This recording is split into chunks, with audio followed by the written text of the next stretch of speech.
Jina lake lina affiliation na klabu ya Young Africans.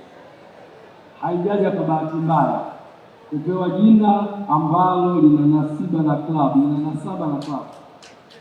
Haikuwa bahati mbaya. Nakushukuru sana. Gulamani, Mheshimiwa Gulamani, nakushukuru sana kwa mchango wako mkubwa kwenye klabu yetu.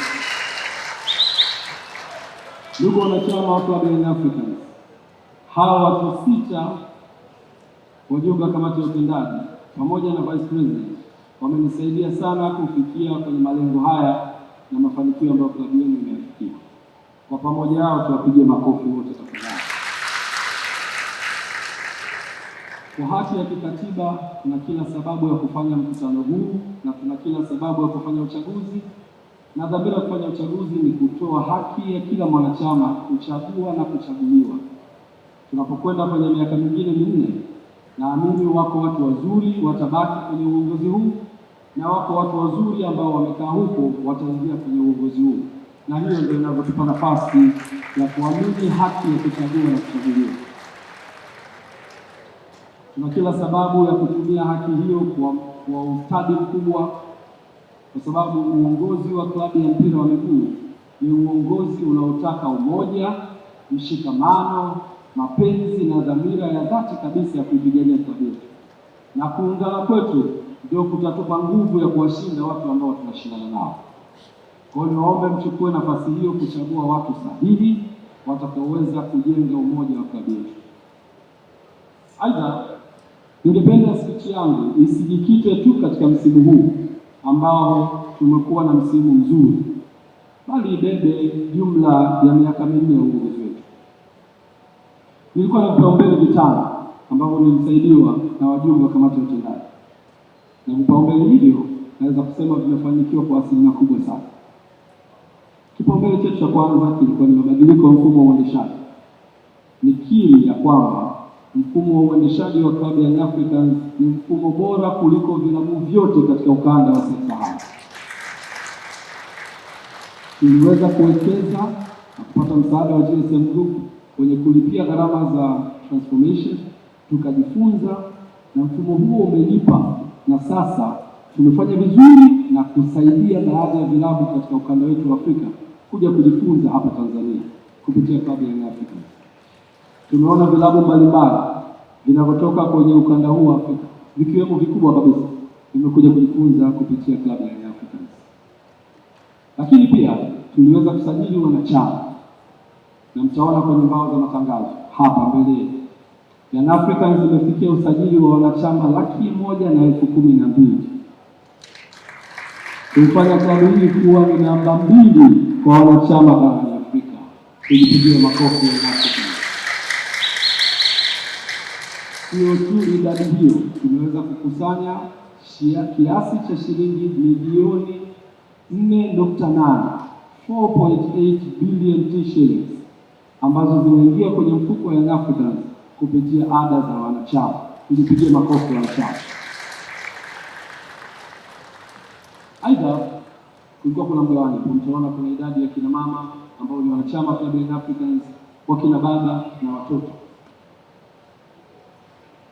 Na nitoe wito, bado tuna safari ndefu ya kuendelea kuihudumia klabu yetu, na sisi kama wanachama ndio mstahili wa kwanza wa kuijenga klabu yake.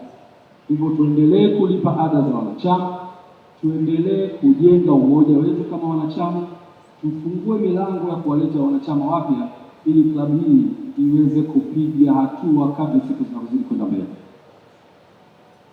Ndugu wanachama, eneo jingine ambalo tulikuwa nalo katika huo mtiririko wa transformation ni kuifanya klabu yetu sasa kuendeshwa katika mfumo wa kisasa. Wakati tunataka kufanya transformation, tulikubaliana tunabadilisha umiliki wa klabu yetu. Na klabu yetu sasa kupitia katiba yetu ya 2021 iliyosajiliwa tarehe 14 Disemba inatambua kwamba Young Africans itaweza kuuza sehemu ya umiliki wake kwa asilimia 49, ambacho ndio kikomo. Niwaambie, klabu yetu imefanya vizuri katika kujijenga katika mstahili wa klabu yetu, na sasa tuko tayari kwenda kwenye hatua ya mwisho ya transformation ya kufungua kampuni itakayouza share zake na share hizi zitakwenda kuuzwa mpaka 49%. Kabla ya kuuza, tuliweza kufanya kitu kinachoitwa valuation, kufanya tathmini ya klabu yetu. Tulipita kwenye mchakato mzuri. Mchakato huo ukatoa fursa kwa makampuni yenye sifa za kufanya hivyo kuomba, na sifa hizo zikampa taasisi ambayo ilipewa jukumu la kufanya tathmini, na tulikuja kwenye mkutano huu tukathibitisha kwamba klabu yetu imepata thamani ya shilingi bilioni 100. Thamani hii ni mwaka mmoja uliopita, na hivi sasa tuna uwezo wa kuona thamani kubwa zaidi ya hiyo katika kipindi ambacho tumeweza kuprogress ya mwaka mmoja. Hatua hii ya kufanya tathmini ni hatua muhimu sana kwa maendeleo ya klabu yetu, lakini kwa maendeleo ya transformation. Huwezi kufungua kampuni mpya bila kuwa na kitu kinaitwa capital contribution. Lazima tujue tulichokuwa nacho na kitu gani kitahamishwa kutoka kwenye club kuingia kwenye kampuni mpya, ili kutoa fursa ya wale wanaonunua wajue wananunua kitu gani. So thamani ya club imefika 100 billion, na sasa tunapokwenda kwenye hatua inayofuata tutafanya kitu kinachoitwa capital contribution kwa kufungua kampuni mpya, na kampuni hiyo itakuwa inamilikiwa na Young Africans kwa 100% kwa mara ya kwanza, na tutaanza kuiuza mpaka tutakapobakiza asilimia zetu wanachama 59. Tunawatoa hofu wanachama. Watu wanauliza transformation imefikia wapi? Tumeshafika mahali sasa. Katika kipindi cha mwaka huu unaoanza tutakwenda kufungua kampuni itakayoendesha klabu yetu na tutaweza kuuza shares, na hapo ndio tutakuwa tumefikia tamati ya transformation yetu.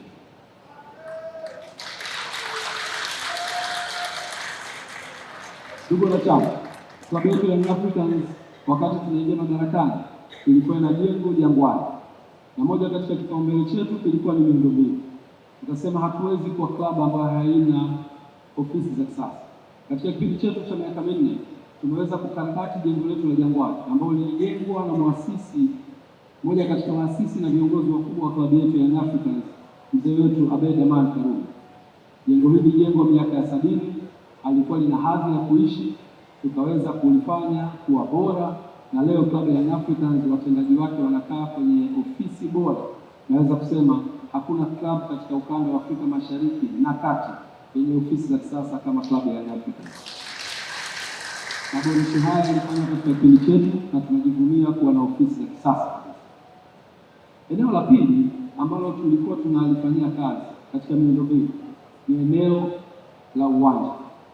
Kabla kufika kwenye uwanja, niwape siri tu kidogo. Tumekutana na matatizo mengi ya compliance kwenye klabu yetu ya Young Africans tulipoingia madarakani. Hatukuwa na hati hata moja ya klabu yetu ya Young Africans, pamoja na kujinasibu kuwa tuna maeneo mengi yenye thamani kubwa. Maeneo hayo ikiwemo eneo la Jangwani hatukuwa tuna hati, eneo la Kigamboni ambalo pia hatukuwa na hati, eneo la Mafia Street, jengo ambalo liko Kariakoo, eneo muhimu kabisa na lenye thamani kubwa, na lenyewe pia hatukuwa na hati. Uongozi wetu ulifanya kila jitihada kuhakikisha tunapata hati hizo, na nithibitishe sasa tunazo hati zote za maeneo yetu matatu ya klabu ya Young Africans.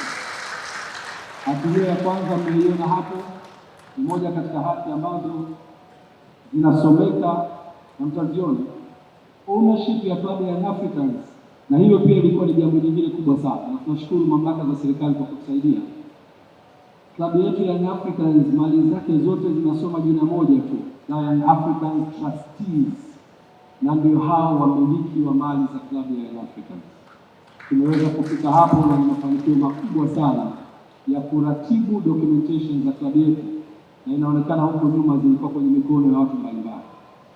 Nishukuru pia nishukuru serikali ya mama yetu Daktari Samia Suluhu Hassan kwa kutupa hati ya eneo la Jangwani, eneo ambalo limekuwa na mlolongo mrefu wa kupata hati hiyo. Niwachukue kwenye safari ya mlolongo wa Jangwani. Eneo letu la Jangwani kama nilivyosema lilikuwa na square mita 35 ambazo hazikuwa kwenye shape ya rectangular au mstatili ambayo inaweza kuruhusu kujenga uwanja. Ulipokuja mradi wa Mto Msimbazi tukapewa options mbili. Moja, kulipwa fidia ili tuliachie, na ya pili, uliruhusu eneo hilo liwe sehemu ya mradi na baadaye kunufaika na mradi huo. Uongozi wenu kupitia kamati ya utendaji uliidhinisha ya kwamba turuhusu ardhi hiyo iingie kwenye mradi ili tuweze kunufaika nayo na sio kuchukua pesa kama fidia. Ni maamuzi makubwa, magumu na maamuzi ambayo kwa tamaa za kupata fedha za kuendeshea klabu tungeweza kuchukua fidia kama watu wote wa eneo lile walivyochukua, lakini uongozi wenu ulisema hapana, turuhusu iwe sehemu ya mradi ili baadaye tunufaike na mradi huo. Baada ya kuruhusu, tukapita kwenye mlolongo mrefu wa prosija za mradi na baadaye kuliomba eneo lile, na bahati nzuri maombi haya yalienda kwa Mheshimiwa Rais na kwa usikivu wake mkubwa akatupatia eneo la square mita 37,500.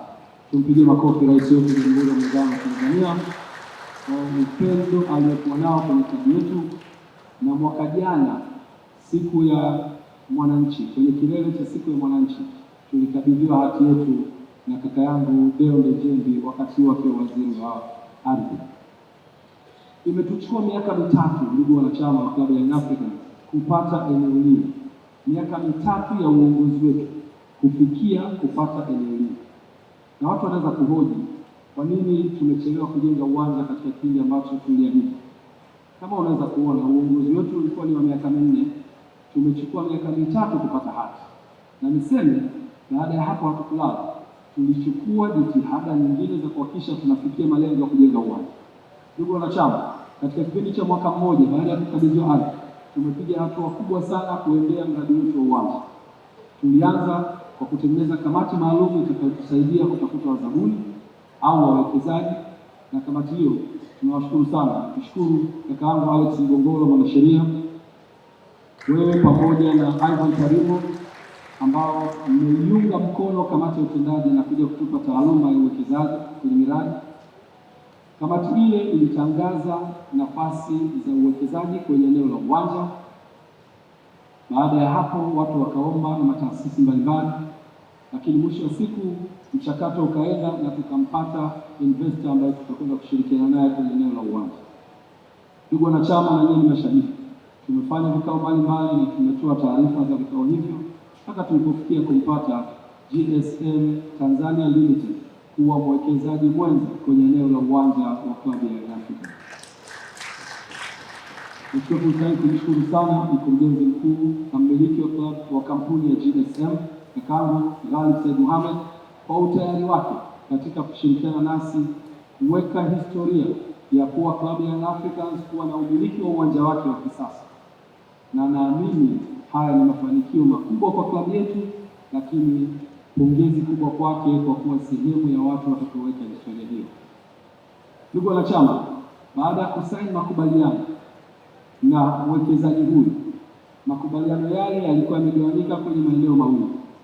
La kwanza ni wajibu wa kila taasisi na eneo la pili ni haki za kila taasisi.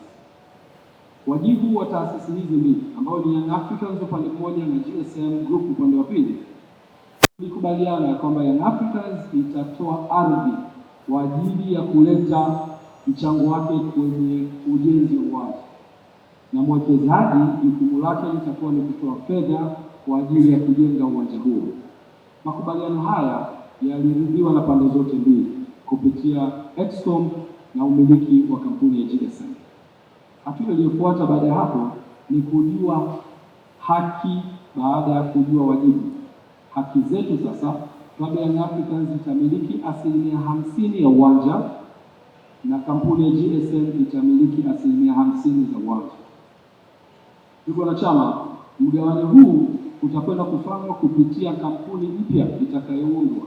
Kampuni hii itakuwa na umiliki wa Young Africans kwa 50% na umiliki wa GSM Group kwa 50%. Kwa sheria za nchi yetu, klabu ya Young Africans, na nimeeleza wazi hapa, ardhi yake inamilikiwa na trustees ambao ndio wadhamini wa klabu ya Young Africans. Uongozi wetu kupitia kamati ya utendaji tulifanya vikao mbalimbali na wajumbe wa baraza la wadhamini wakiongozwa na mwenyekiti wao mzee wetu George Mkuchika pamoja na wajumbe ambao niliwataja hapo hapo. Wajumbe hao watano pamoja na mwenyekiti wao waliridhia klabu ya Young Africans kupitia umiliki wa ardhi yao kuitoa ardhi hiyo na kuiunga mkono kampuni mpya itakayoundwa kwa ajili ya umiliki wa 50/50. Hatua inayofuata, ndugu wanachama, kwa maelekezo ya katiba yetu, ni kuomba ridhaa ya wanachama wa Young Africans.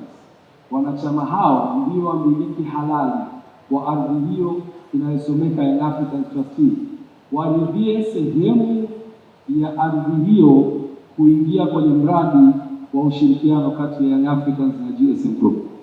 Nichukue fursa hii kuwaomba wanachama wa Young Africans kulileta kwenu ombi hilo na kuomba ridhaa yenu kwenye hatua tunaiendea. Wanaokubali kuridhia klabu ya Young Africans kuingia makubaliano haya na kuruhusu muunganiko wa hii kampuni na klabu ya Young Africans, naomba wanyooshe mikono juu kwa ajili ya kupata ithibati ya wanachama.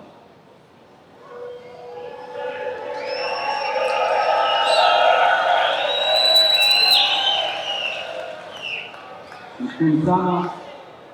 Kwa haki ya wanachama ambao ndio wamiliki wa ardhi hii, naomba nitoe fursa kwa wale ambao hawajakubali ardhi hii kupelekwa kwenye muungano wa kampuni kwa ajili ya ujenzi wa uwanja. Naomba wanyoshe mikono juu ambao hawajaridhika na maamuzi haya.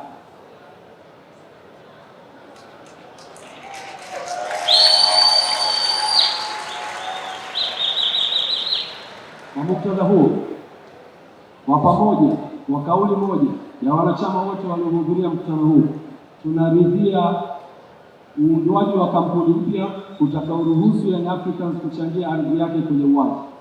Tujipigie makofi kwa wote tunaosema ndio.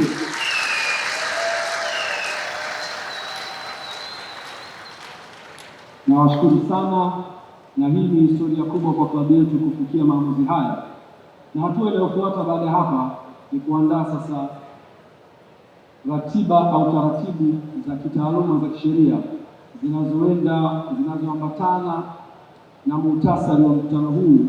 Katibu wa rekodi, manake wanachama wote wameridhia hili jambo. Nashukuru na naomba iwe sehemu ya muhtasari wa mkutano huu. Ndugu wanachama, hatua inayofuata ni kuunda kampuni mpya itakayoweza kuruhusu transaction hiyo kufanyika, na sisi kama Young Africans tutakapokuwa tumeidhinisha kama tulivyopitisha leo transfer ya ardhi hiyo, tutakuwa tayari tumetekeleza wajibu wetu kwa 100% ya ujenzi wa uwanja wa klabu ya Young Africans. Jukumu litakalo litabaki kwa mdhamini wetu au mfadhili wetu au partner wetu GSM Group sasa kutujengea uwanja. Na mimi ninavyofahamu, Ghalib Said Mohamed taarifa hii atakuwa anaifuatilia mubashara, na huenda sasa hivi sasa baada ya mkutano huu tukaona uwanja wa Young Africans ukianza kujengwa immediately.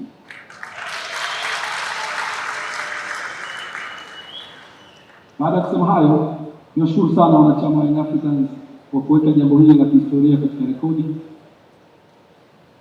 Lakini kiachilia mbali na udhibiti, eneo jingine ambalo lilikuwa muhimu sana katika uongozi wetu ni kuhakikisha tunaleta mafanikio kwenye klabu yetu. Katika kipindi cha miaka minne ya uongozi wetu, mimi kushirikiana na kamati ya utendaji tumetengeneza kikosi imara kabisa, na niwaambie huenda ikawa ni historia. Uongozi wetu katika kipindi cha miaka minne tumeweza kubeba mataji 16, rekodi ya juu kuliko zote katika historia ya mpira wa taifa letu.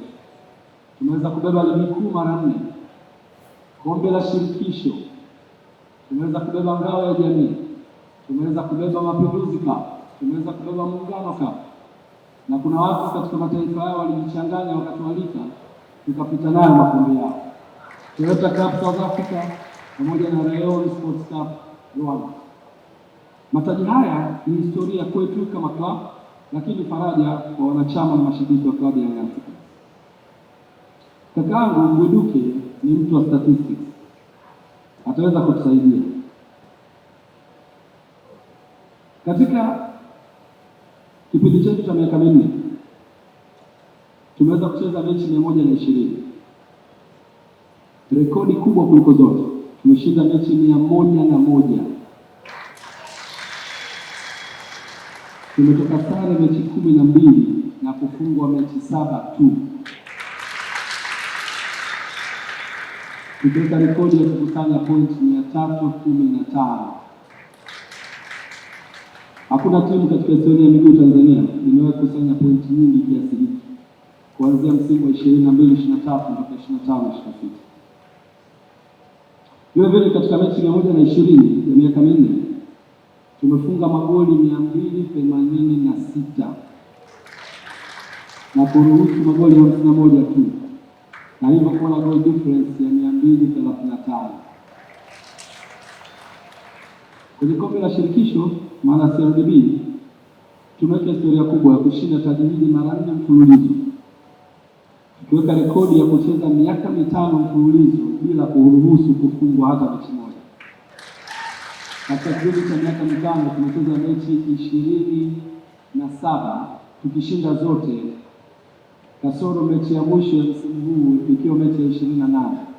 It's unbeaten record ya mechi 27 kwenye kombe la shirikisho. Haijawahi kutokea katika taifa hili na mataifa mengi barani Afrika. Kwenye mashindano ya kombe la shirikisho tumeshinda magoli 86 huku tukifunga magoli 14 na kutengeneza clean sheet 20 katika michezo 28 ambayo tumeshiriki katika kipindi cha miaka 5. Pia ya Africans tumeweza kushinda ngao ya jamii mara 4 tukiwafunga wapinzani wetu wa karibu klabu ya Simba na Azam katika vipindi tofauti. Aidha,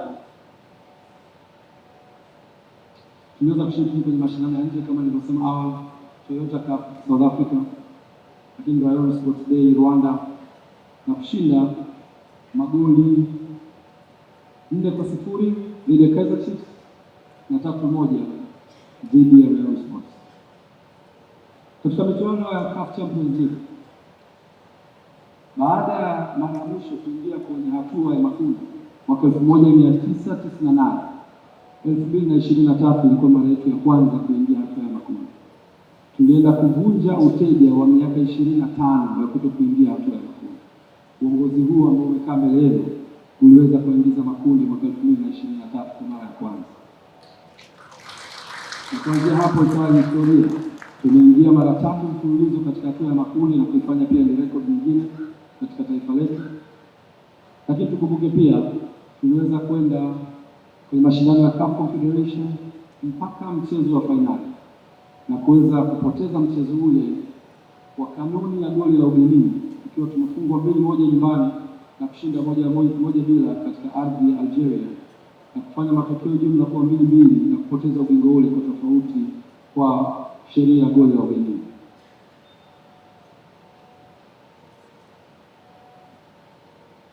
Wakati nikiwa nasema haya, yanaweza kuonekana pengine amesahaulika, pengine tumezoea sana makombe. Nichukue fursa hii ili kuona kitu gani tumekipitia katika kipindi cha miaka mingi.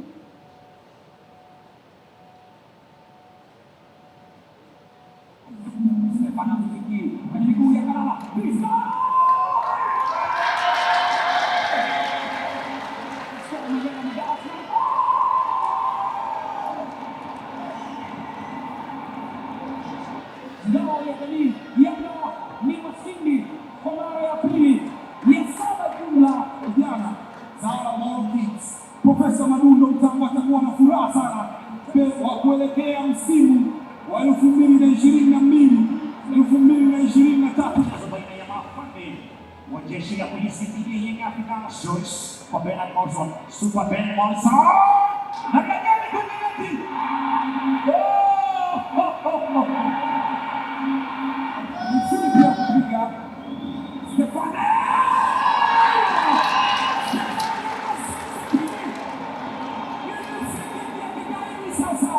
Setiku, Mudakere wakinya mtu, Mudakere!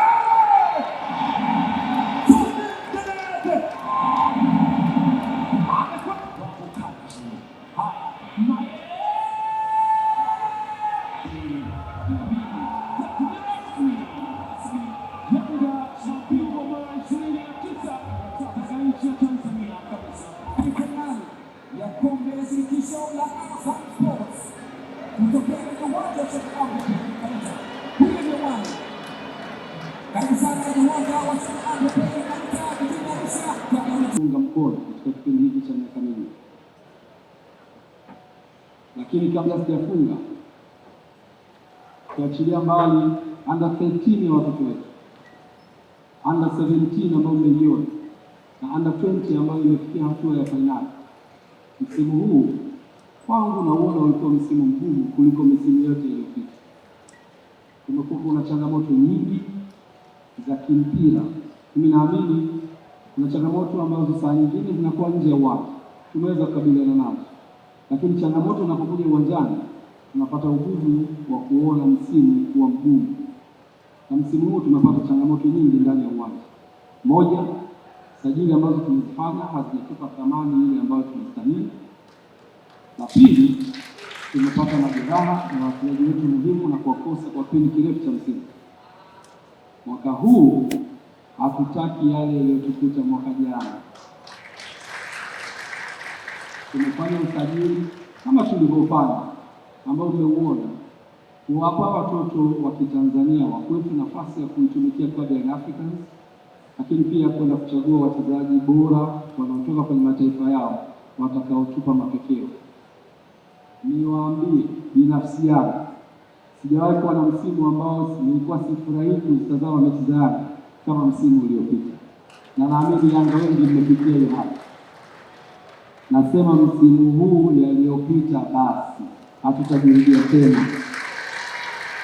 Nataka twende viwanjani tukisupport timu yetu, na wakati tunafanya hivyo, wale watoto uwanjani pale na wachezaji bora tuliowasajili watupe kile ambacho Young Africans imekizoea. Si tumezoea mpira raba. Mwenyekiti wangu Alex Ndongolo anafahamu utamu wa burudani ya Yanga.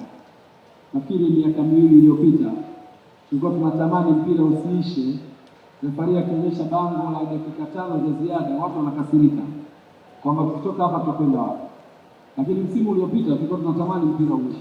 Ndio hatuwezi kukwepa ukweli kama tunataka kuhudumia jambo.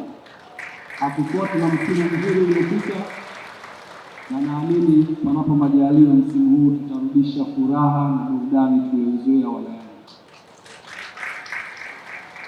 Kuelekea kwenye msimu unaofuata na sajili ambazo tumeshatangaza, na niwahakikishie bado hatujafunga dirisha la usajili. Kuna nafasi ya kusajili tena au kuongeza thamani ya mchezaji mmoja ambaye hamjui, na mchezaji huyo tutamtangaza hivi karibuni kabla msimu kuanza. Kabla ya kusema hayo ya msimu unaofuata, nichukue fursa hii sasa kualika mataji ambayo tumeyapigania kwenye msimu huu. Tulialikwa Rwanda na mashindano ya Rayon Sports Cup. Naomba sasa nilete kwenu taji la Rayon Sports Cup 2026 2025 ilifanyika Rwanda. Karibu sana.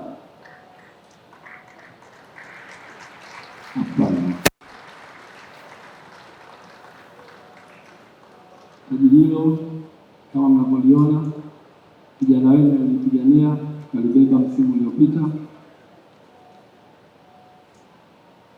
Asante sana.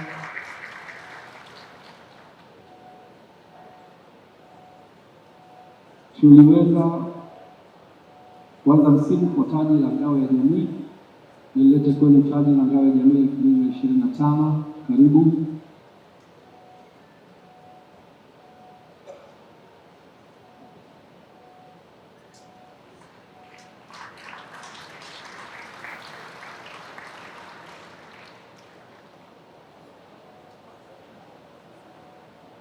Kuna taarifa moja ninayo hapa.